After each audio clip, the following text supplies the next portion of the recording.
aí pessoal, tudo certo com vocês?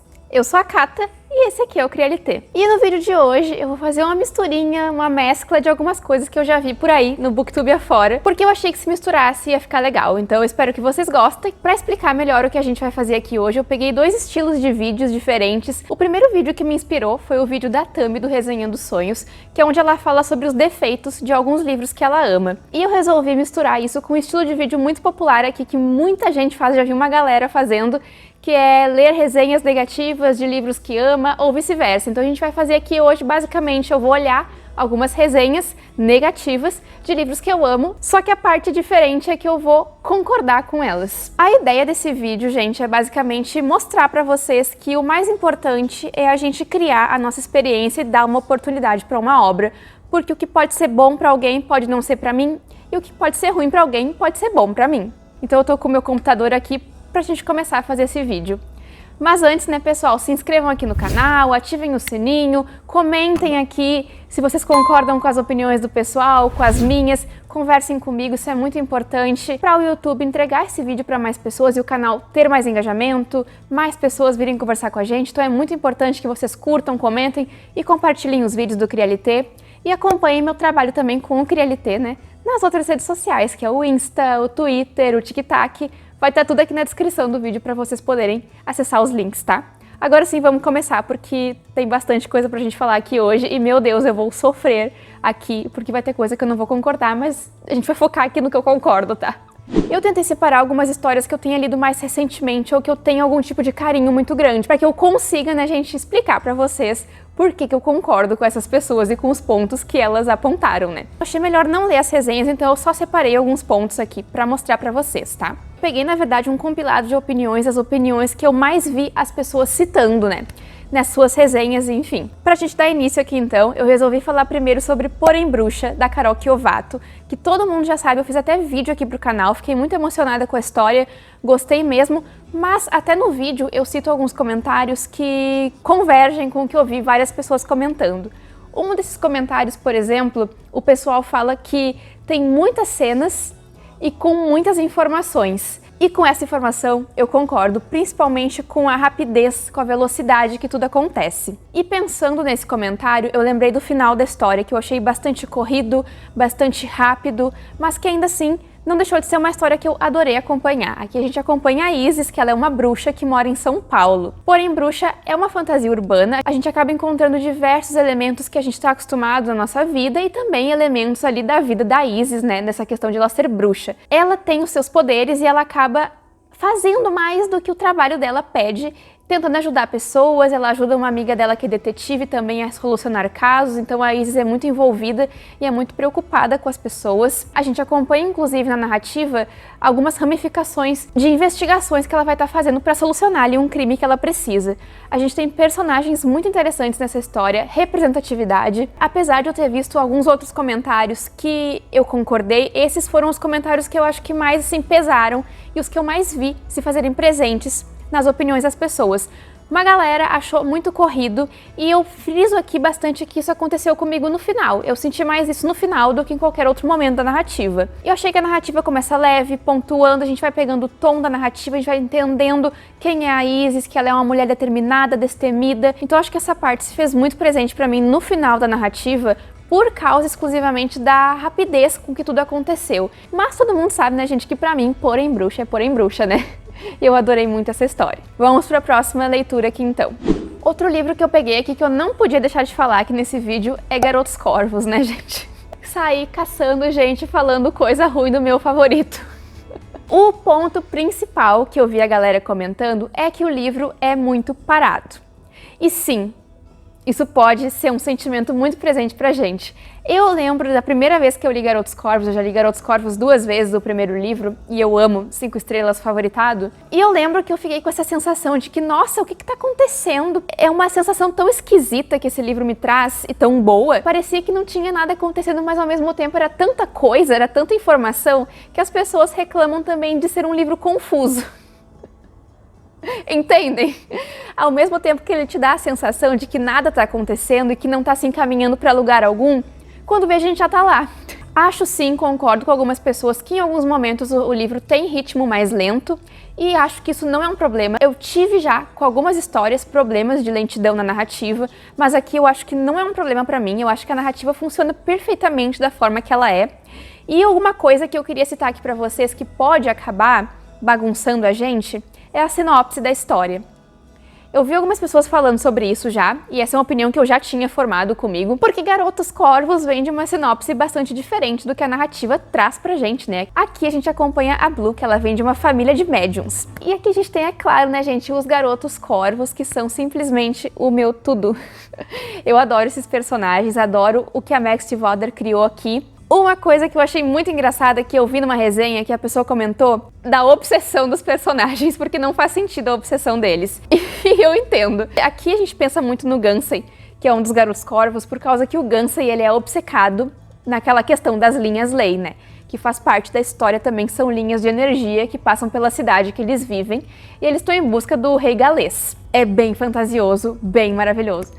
E o Gansey é extremamente obcecado e todo mundo compra aquilo ali, mas eu não entendo isso, que ele é obcecado. Eu acho sim que ele é muito obcecado naquilo ali, ele carrega todo mundo, a Blue e os Garotos Corvos, todo mundo junto com ele, todo mundo compra aquilo ali e eles vão juntos na sua grande aventura. Mas eu acho que existem tantas coisas mais e ele vai se alimentando muito de que as coisas estão acontecendo e estão aparecendo e a verdade está surgindo. Então ele vai atrás disso e eu entendo a obsessão dele, porque eu acho que eu faria a mesma coisa se eu soubesse que existisse alguma coisa de magia. Enfim, eu seria bem parecida com o Gansey nesse ponto, eu entendo a obsessão dele. Esses aí são os pontos que eu separei, então, de Garotos Corvos. Assim, gente, agora eu peguei uma história que se eu for citar todos os pontos negativos que falam sobre ela, vai ser cansativo. Porque o pessoal castigou demais, acho que excessivamente com a narrativa, porque é uma história que eu gosto muito. E eu tô falando de Meninas Selvagens, que também tem vídeo aqui no canal. O livro já chegou aqui com um peso muito grande, por causa que as pessoas foram levando muito a sério demais o que tinha escrito ali na capa dele. É, se não me engano, um terror feminista em meio a uma epidemia. Era isso que dizia na capa, aquela capa linda e maravilhosa que tem na história. Aparentemente as pessoas começaram a se decepcionar com o que foi acontecendo no meio da narrativa. Aqui a gente tem um grupo de jovens, meninas basicamente, presas ali em uma ilha, enquanto a Tox, que é uma doença que atinge o corpo delas de forma muito específica, elas ficam com deformações e ficam com partes do corpo de animais, basicamente, é isso que acontece com elas. E essa doença atinge o psicológico e o físico dessas personagens. Elas acabam se tornando basicamente selvagens mesmo por conta dessa doença. E eu acho que a leitura me surpreendeu muito, gente, por conta de eu ter ido com expectativas muito baixas para essa história aqui, de tanto que eu vi a galera falando mal. Existem alguns pontos, sim, com certeza, que o pessoal tá comentando, que eu concordo. Como, por exemplo, algumas confusões. É o que mais as pessoas reclamam geralmente nas histórias, eu vi que é confusão. Mas assim, existe uma confusão bastante grande, acho que do meio pro final. O final também é uma coisa que incomodou bastante a galera, a questão do final em aberto. O pessoal não gostou muito. Eu não tenho tantos problemas com o final em aberto, mas eu acho que algumas coisas poderiam ter sido mais explicadas na narrativa. Eu acho que ficou algumas coisas em aberto demais, que não precisava. Mas eu acho que também não precisava ter tido tanto hate em cima do livro assim. O que o pessoal não gostou é aquilo que eu comentei pra vocês. A maioria tava falando ali desse blurb, eu acho que fala, que teve na capa. Eu acho assim que o livro, ele tem uma pegada de terror, um terror mais psicológico, um terror talvez mais visceral e psicológico, porque é isso que eu imagino da história. A própria Tox, que é a doença ali, né, mexe muito psicologicamente com as meninas, então eu acho que caberia muito bem um terror psicológico nessa história. Então eu acho que essa parte eu concordo, mas eu concordo com essas opiniões das pessoas que eu comentei anteriormente. É um livro com final em aberto, que deixa algumas respostas sem a gente entender, deixa a gente sem entender algumas coisas, até a própria narrativa nos confunde em alguns momentos, pelo menos comigo, tô falando aqui da minha experiência. Mas eu acho que assim, o final em aberto e a confusão são os pontos maiores que o pessoal cita, além dessa questão que eu comentei aí, desse trechinho na capa do livro, que foi o que incomodou muita gente.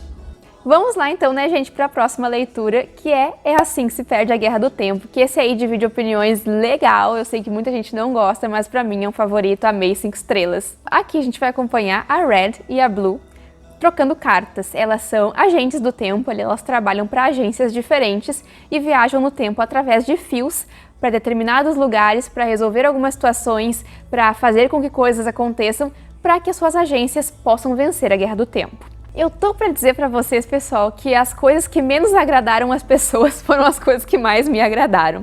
pessoal fala que é muito confuso e é realmente muito confuso. Na primeira página eu já comecei e falei assim, não entendi nada, amei, tudo pra mim. Eu vi também muitos comentários da galera falando que é algo muito poético demais e muito assim, nada direto ao ponto. E falaram também um comentário bastante interessante que acharam o livro muito curto para tudo que os autores criaram. E eu concordo plenamente, porque eu queria muito mais dessa história. Eu queria entrar lá, gente, eu adorei tanto acompanhar as cartas e esse lirismo, essa beleza que existe nas cartas, as duas, é o que me manteve dentro da história. Essa curiosidade de tentar entender a questão da ficção científica e dos termos, porque eu fui jogada ali dentro e isso foi maravilhoso. Eu fui estapeada no meio da história. Eu acho que esse aqui é um livro de muitas camadas e ele foi na camada certa pra mim. Eu entendo muitas pessoas não gostarem, eu entendo mesmo que não tenha funcionado pra muitas pessoas por conta desse lirismo, da questão assim de ter informação simplesmente é isso e é isso, seguimos para outra coisa. Isso não foi um problema para mim. Eu só acho engraçado que os pontos que tantas pessoas criticaram e que falaram que eram pouco desenvolvidos foram as coisas que eu mais gostei na narrativa. Olha só, né? Que loucura. Vamos aqui então para uma última história que é da Ana Paula Maia, Enterre Seus Mortos, que eu li esse ano também. E tem bastante coisa que o pessoal não curte, que eu curto e que eu concordo com eles. Eu vi o pessoal falando que falta basicamente assim um tchan na obra, sabe? É um livro bem curtinho que a gente vai acompanhar aqui o Edgar Wilson, que é um personagem que a autora já criou e já trouxe algumas outras histórias. Ele tá junto com um padre excomungado, que é o Tomás, se não me engano, e eles estão juntos ali coletando o corpos de animais mortos e estão levando para um lugar onde eles têm que se desfazer desses corpos, né? Desovar os corpos. E essa aqui é uma narrativa simplesmente linear. Ela é uma narrativa intimista, é uma narrativa que foca nos personagens e acontecimentos. Ela foca basicamente no cenário em que esses personagens estão inseridos, que a gente trata muito da morte em diversos âmbitos e como isso é naturalizado, simplesmente. São personagens que lidam com a morte 24 horas por dia. Muitas vezes eles são colocados em situações em que eles têm que escolher entre fazer o certo e o errado. E isso é algo que a Ana Paula brinca muito nas histórias dela e fala muito também, que é sobre o homem, o bem, o mal, o homem ser bom, o homem nascer bom, ser ruim, enfim, ela brinca muito com essa situação toda. Então tudo é um dilema psicológico dos personagens. Eu acho assim muito bacana. As histórias dela me lembram, para especificar para vocês, talvez vocês entendam o que eu tô falando, um faroeste. Parece que tem aquele filtro amarelo assim nas histórias, e ela fala tanto de histórias em cidades pequenas, em lugares esquecidos, pessoas que ninguém liga, ninguém se importa, todo mundo é esquecido. Mas algo está acontecendo ali para ela contar a história daqueles personagens, né? Pode ser que não haja um tchan na história, né? Algo assim que uma reviravolta, um plot twist, mas no meu ponto de vista não é algo que ela perde por conta disso. Para mim a narrativa ela segue linear acompanhando o dia a dia dessas pessoas. E também, gente, não é por isso que a narrativa não se movimenta. Eles andam para lá, eles andam para cá, eles têm questões que eles precisam resolver, existem corpos de pessoas que estão aparecendo e não há lugar para essas pessoas. Eu acho então que a questão com a Ana Paula Maia é que ela brinca demais com o certo e com o errado, com o bem e com o mal, e isso me instiga. É uma narrativa que me deixa curiosa, que me deixa pensativa e reflexiva. Então acho que a narrativa ser linear é algo muito positivo porque combina com a narrativa da Ana Paula e combinou muito com o que eu estava procurando naquela hora que eu fui ler. Então acho que funcionou muito pra mim e é por isso então, né, gente, que eu concordo que é linear, que não tem um tchan, mas que o livro não perde nada por causa disso. Essas foram as histórias que eu separei aqui hoje então, pessoal. Tem muitas histórias que eu poderia ter separado, mas escolhi essas por enquanto. Quem sabe não rola uma parte 2 se vocês gostarem. Mas no momento era isso então, espero mesmo que vocês tenham gostado. Não esquece de deixar o like, o comentário aí me contando qual história que tu leu, amou, mas teve algumas ressalvas. E compartilhem esse vídeo com os amigos de vocês, beleza? Eu conto com vocês pra gente fazer esse canal crescer cada vez mais, tá? Meu beijão, obrigada por terem assistido, gente, e até o próximo vídeo aqui do CriaLT.